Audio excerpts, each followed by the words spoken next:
Alex pulled into his driveway just like any other day, tired from work and ready to feed his cat and relax. But when he got to the front door, something felt off. His smart lock was missing. In its place was a cheap, clunky metal deadbolt, the kind you'd see on an old storage unit. Confused, he reached for his phone to unlock the door through the app. Nothing. The app wouldn't load. He tried his backup keycard. Still nothing. That's when he saw it. A printed letter taped right to the middle of the door. At the top was the HOA letterhead. The message was short and cold. Your home access has been revoked due to multiple violations. Alex stared at it, not moving. Violations? What violations? He hadn't gotten any warnings. Nobody had contacted him. Now he was standing outside his own home, locked out like a stranger. From across the street, he noticed someone peeking at him through their blinds before quickly disappearing out of view. That's when it clicked. This wasn't just a mistake. Someone planned this. Someone wanted to make a point. But what they didn't know, what they never even thought to check, was that Alex had built the entire security system himself. Alex wasn't just some guy with fancy gadgets. He worked full-time as a cybersecurity specialist, the kind of person who designs digital and physical security for big companies, even government contracts. Keeping things safe and locked down was literally his job. His home setup? It wasn't just smart lights and cameras. He had built a full system with layers of protection, backups, and triggers. Nothing flashy from the outside, but extremely solid underneath. He'd never broken any rules in the neighborhood. Everything was up to code. His tech box in the yard, the wiring on the side of the house, even the small battery backup unit tucked behind the bushes. It was all approved when he first moved in. Still, over the past year, the HOA had sent him a few letters. Not real warnings, just little complaints. Things like, your tech cabinet is a visual distraction, or your lights blink too much at night. He always replied respectfully, explained how everything was legal, and kept things calm. But Karen, the HOA president, didn't want calm. She wanted control. And she hated the fact that Alex didn't need her. His house ran smoothly on its own, without any help or permission. That seemed to bother her more than anything else. Alex stood at his door for a while, taking it all in. The lock, the letter, the neighbors watching. But he didn't shout. He didn't call the cops or try to kick the door in. That wasn't his style. Instead, he turned around, got in his car, and drove to a nearby cafe. He ordered a coffee, sat in the corner, and opened his laptop. Within minutes, he was inside his backup system, something he had set up months ago just in case anything went wrong. The live feed from his home cameras was dead, but he'd built the system to back up automatically to a private, encrypted server. And there it was, clear as day. A video clip showing Karen standing on his porch, arms crossed, giving instructions to some guy from a work van.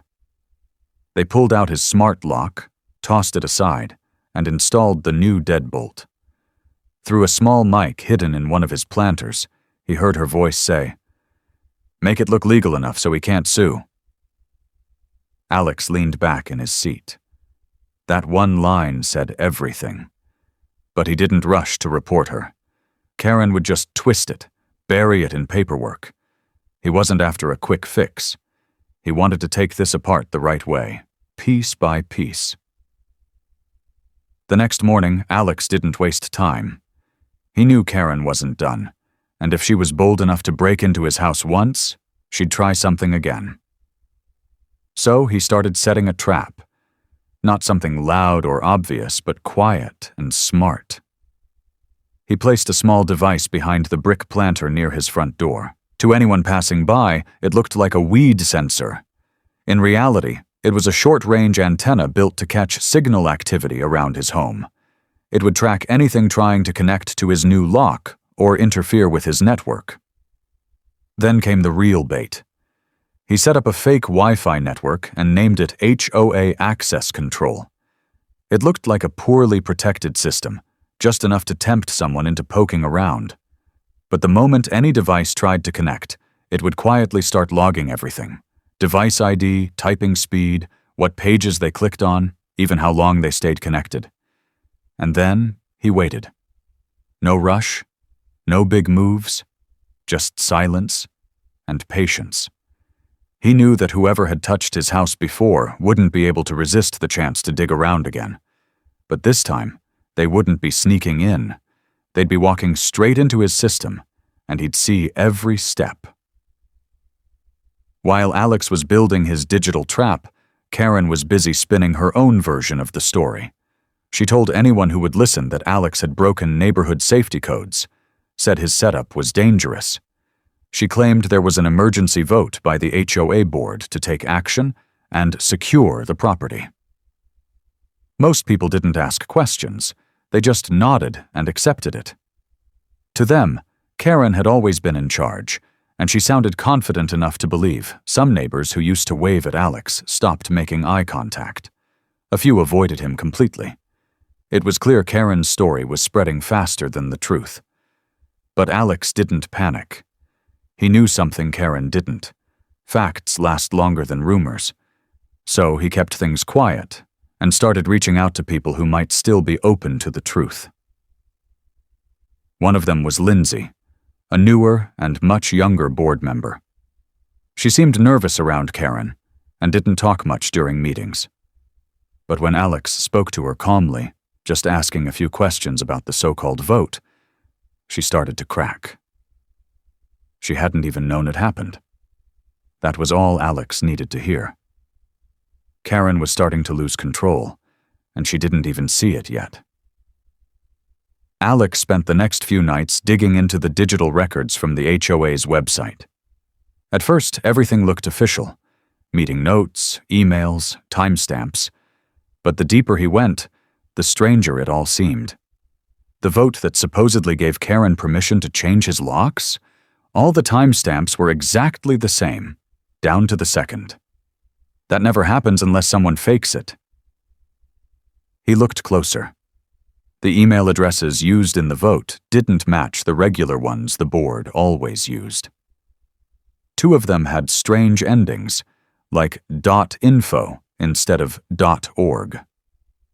Alex traced the domain registrations and found they'd only been created a few weeks ago. Even worse, they were registered through a privacy service, something people use when they don't want to be found. But Alex didn't stop there. He ran a scan and linked both fake emails back to the same IP range used by Karen's home internet. Everything pointed straight to her. The emails, the votes, the cover-up. It had all been done from her house. Even the timestamps were changed using basic editing software. She hadn't just broken a few rules. She had built an entire fake story, and now, piece by piece, it was starting to fall apart. Alex didn't need a big speech or a scene. He just printed out a simple flyer. Plain white paper, bold black letters across the top. "Do you know what your HOA board is really doing?" At the bottom, he included a short link to a folder.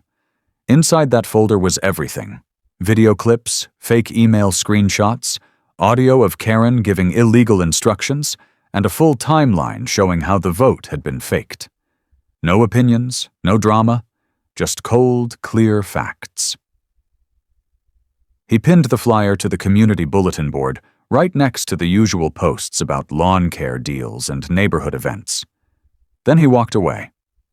No one saw him put it up, but by that evening, people definitely noticed. The download count started jumping fast. Within just a couple of hours, the folder had been opened dozens of times, from phones, tablets, and laptops all connected to local addresses. Then his phone buzzed with a message from an unknown number. It said, "She lied to all of us." That was it. Just one line.